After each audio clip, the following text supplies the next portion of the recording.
some powerful gains for the Conservatives and some rather disappointing losses for Labour. So with that in mind, and given that we were talking earlier about the by-election in Hartlepool, I'm pleased to say that the former Labour MP for Hartlepool, Lord Mandelson, Peter Mandelson, has joined us. Of course, former Cabinet Minister, former European Commissioner, and a distinguished strategist. Peter, thanks for coming in.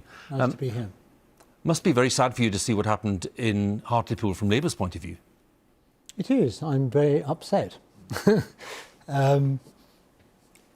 care very deeply about the town, and I've spent a great deal of time there during the by-election campaign all this week, going from door to door.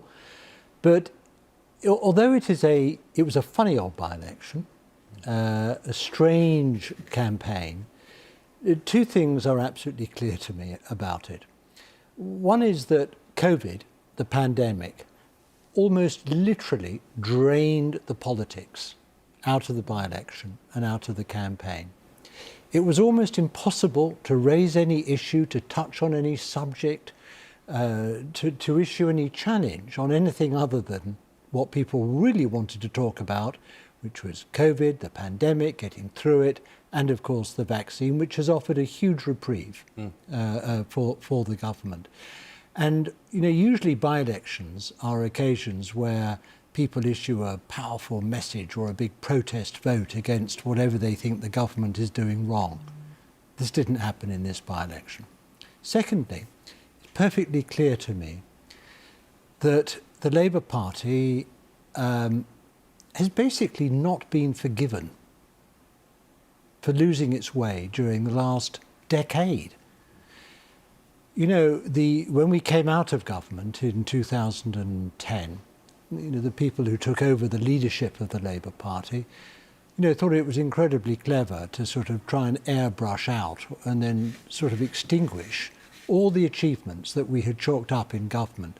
Things which my constituents in Hartlepool and elsewhere in the country had enthusiastically voted for, giving us 3 successive major victories. And yet here was the Labour Party trying to distance itself from the achievements of its own government. And then we sort of accelerated headlong into the sort of fantasy land of Jeremy Corbyn. And it is amazing, because Jeremy Corbyn has not been leader of the Labour Party for, a year. And yet here I was in Hartlepool, having his name, being bandied around on the doorstep, thrown at me. He casts a long shadow still over the Labour Party. And until we have made it absolutely irrevocably clear that we have changed, that we have moved on, that we are not that sort of Labour Party anymore, I'm not sure whether those absolutely respectable working class voters who were our bedrock for New Labour are going to forgive us and are going to come back to us. It was interesting earlier, Peter, just talking about the debate, the internal debate in the party, which has obviously reignited today following the result, and we spoke to... You call it a debate, yeah? Well, it's an exchange of views. It's an exchange of views. A former Labour MP, former colleague of yours, Laura Pidcock, in County Durham, was saying exactly the opposite, which was that the party's message simply wasn't radical enough. It simply wasn't appealing to the working classes. It wasn't a programme that they would be attracted to. Why did she lose her seat then herself in 2019? She stood on a programme of radical policies, all the things that she believes in and wanted to put forward, and she lost in Durham. Why? If it was so good, if it was so brilliant, if it was so appealing, why did she lose? I'm making the point, Peter, that this debate is still going on. Rhetorically. I mean, this debate is still going on. John McDonnell earlier making the same point. Yeah. But it's a point about perceptions. It's a point about perceptions. That this party cannot learn from its defeats. It can't even learn from its victories. It can't even learn from its victories. We had 4 successive election defeats before Blair was elected in 1997. And then he won again. And then he won again after that. And since then, we've had another 4 election defeats. It's about time we learned both from our defeats and from our victories. OK, where Sir Keir's concerned and the way that He's being advised, and you will have an important role in that, as will others. On the question of Brexit, which many people feel the party has misjudged, and that Sir Keir hasn't been, clear enough about the party's acceptance of it, has that been a weakness? Absolutely not an issue raised with me once by a single voter on any doorstep during this entire campaign. Now, but however, let me make the point, because I think people feel Brexit's done. It's delivered. And by the way, an awful lot of Brexit Party voters gave their support to the Conservatives in order to reward Boris Johnson for delivering them their Brexit. And they're entitled to do that, and I completely understand it.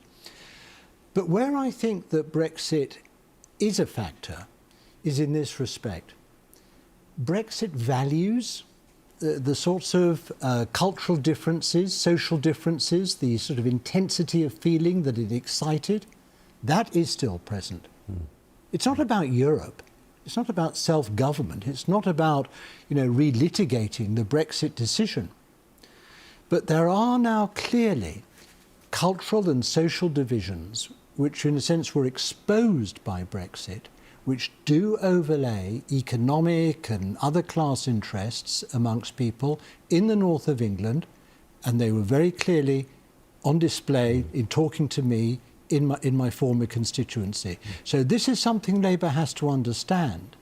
The truth is that there has grown over the last decade, again, I make no apology for admitting this, over the last decade, quite a deep cultural disconnect has grown between the Labour Party, first under Ed Miliband and then under Jeremy Corbyn.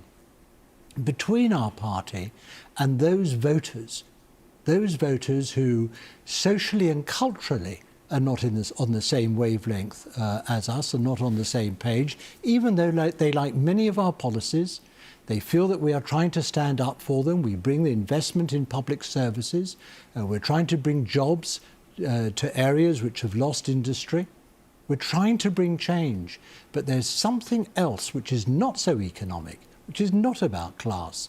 It's about social and cultural differences. And the Labour Party has got to understand that and come to terms with that if we are ever going to succeed in getting back onto that wavelength of those bedrock voters in Hartlepool and elsewhere who clearly we've lost. Peter, bear with us, because there we can see in our big screen, Kirsty's in Edinburgh. She wanted to come in with a question. Peter, talking about those bedrock voters, 53% of those bedrock voters voted for Labour in Hartlepool in 2017. Today in Hartlepool, we hear, older working class voters who own their homes, maybe even 2 cars, that actually Labour has no song to sing to them. There is nothing to say to them. They believe that the levelling up agenda is going to help them, their children and their grandchildren. Well, Kirsty, you make a very, very important point, because what I did hear on the doorstep time and again is if we've got a Tory government, we might as well get a Tory MP who can get money into Hartlepool through the Tory Tees Valley mayor. Now, in a sense, this almost was a sort of transaction that voters were entering into. It wasn't that they weren't ever going to vote Labour again, but for now, they were looking at this, frankly, in an almost instrumental way. People said to me, money's gone all over the place. It's gone over anywhere but in Hartlepool. And the reason is that Tory Tees Valley mayor has not sent the money our way. If we get a Tory MP, they can't say no to us again.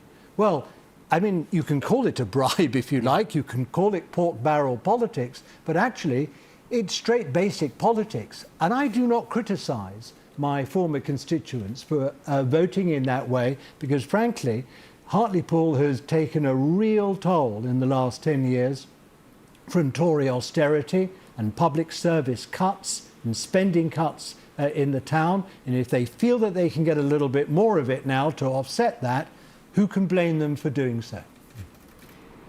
Yes, and your former colleague, Laura Pidcock, was talking about cuts to local authority services and then that shift of money, as you say maybe pork barrel politics or whatever.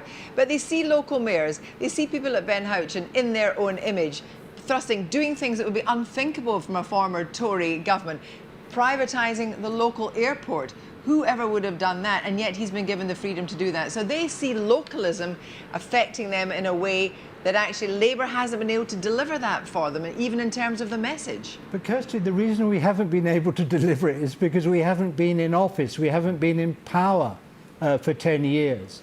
We've lost 4 successive general elections since we came out of office in 2010. Ask yourself why. Why is that the case? Ask the leaders who changed the Labour Party so radically after 2010 and then did so again with Jeremy Corbyn. Ask them why they think we have lost 4 successive general elections. And then ask yourselves why we haven't been in a position to help people like those in my former constituency who have done without and who have paid the price for Labour failure. Peter, it's very good of you to come in, and thank you for sharing your analysis with us, and we're grateful. Thank you very much indeed. Lord Mandelson there, the former Labour Cabinet Minister. Thanks to him for coming in.